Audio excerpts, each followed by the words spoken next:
Assalamualaikum warahmatullahi wabarakatuh. Di posisi nabak makam Sultan Alauddin Said Maulana Abdul Aziz Shah di Kampung Bandro. Okey.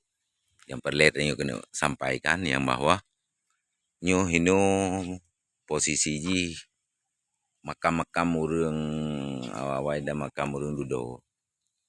Di hana pagi sehingga tak kala kondisi renan ji lewat-lewat Honda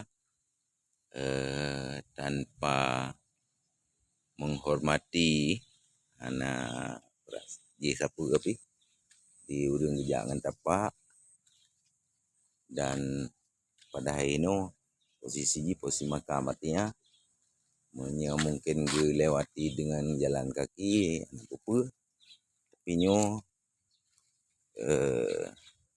ge pakai Honda kendaraan artinya mungkin urang di dalam di bawah hana uso ni apakah biasa utungku abu hana tepu. Di dalam halnya nyo mungkin perlu ta alokasikan anggarannya untuk ta pegat pagar supaya urang tidak melintas dengan kendaraan melalui makbarah nyo. Makbarah ina na batas becut ni kelilingnya mandum kubu-kubu makam di bete-bete jerat kam susu yang ho.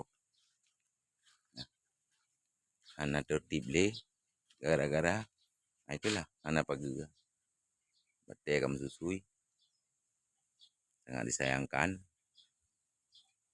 Ente makin trip gadah jaju wadi mungkin yang KTT hana masalah. Artinya tengok meri hana adab tu. Ni jalan lintas